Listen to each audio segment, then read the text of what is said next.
전문가 소개해드리겠습니다. YSPMC 차현신 대표님 자리주셨습니다. 안녕하세요. 네, 안녕하세요. 네, 부동산 멘토 여왕 차현신입니다.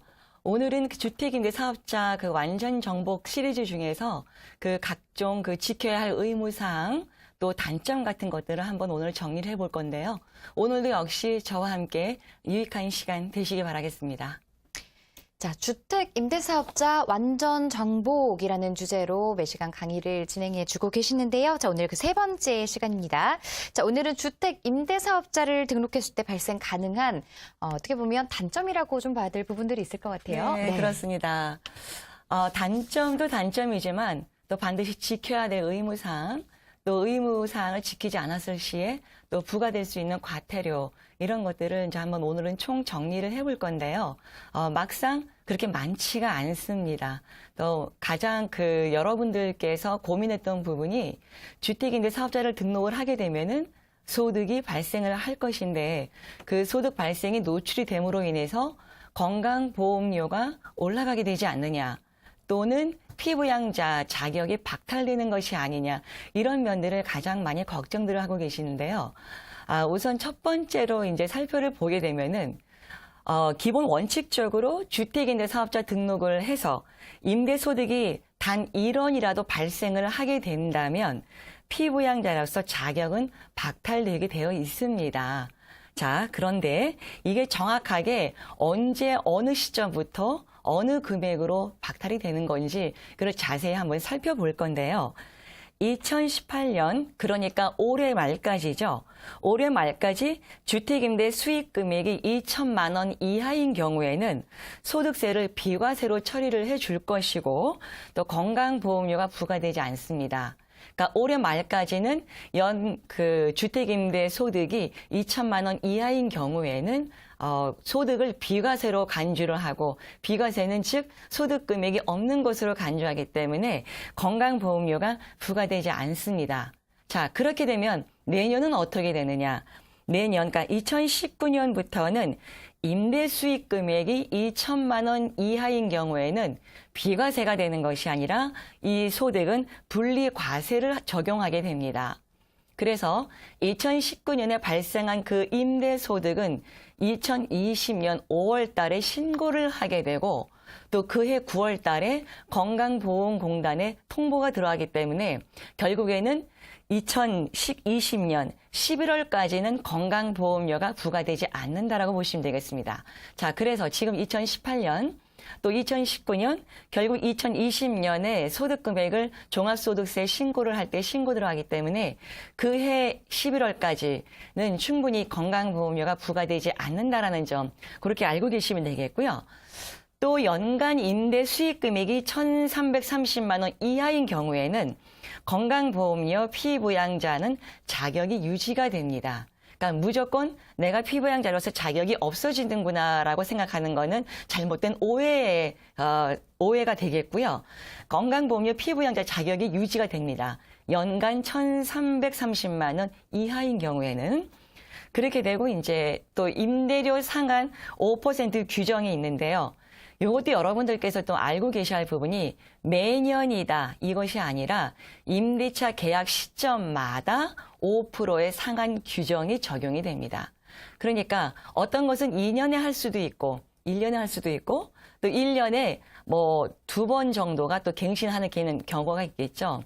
자, 그렇게 봤을 때 매년이다, 2년마다다, 이게 아니라 임대차 계약 시점마다 5년 5% 상한 규정이 적용이 되는구나, 이렇게 알고 계시면 되겠습니다.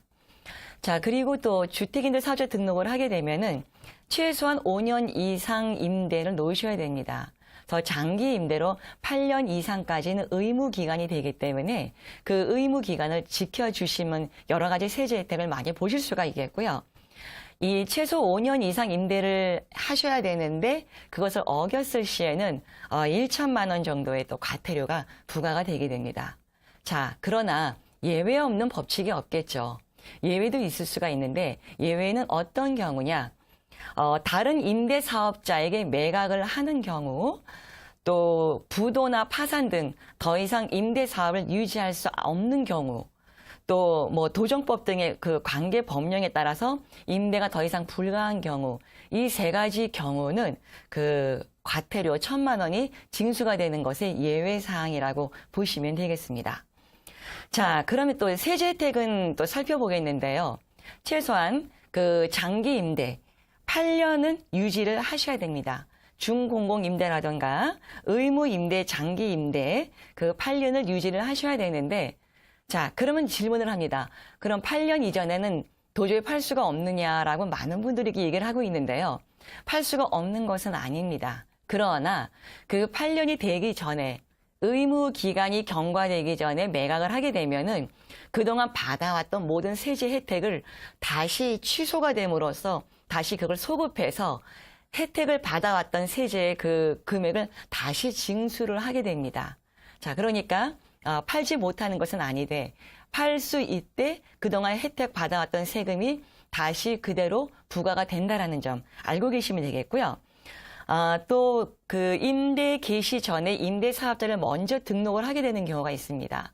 그렇게 되면은 임대 개시 전에 임대 사업자를 등록했을 시에는 임대 개시 전까지 언제든지 등록 취소가 가능하고요.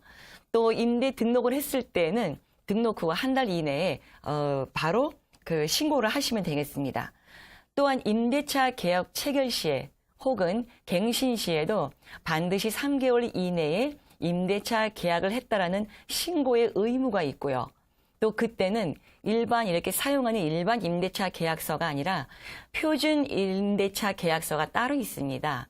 그 표준 임대차 계약서 양식을 반드시 사용하셔서 구청에다가 반드시 신고를 하셔야 되고 3개월 이내에 꼭 신고를 하셔야 되는데, 이거 역시 어겼을 시에는 각 1차, 2차, 3차 이렇게 나뉘어져서 각각 500, 700, 1,000만 원의 과태료가 징수를 하게 됩니다.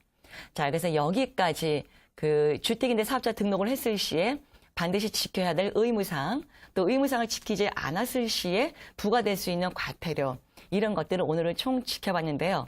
어때요? 막상 보니까 그렇게 많은 단점이 아니죠.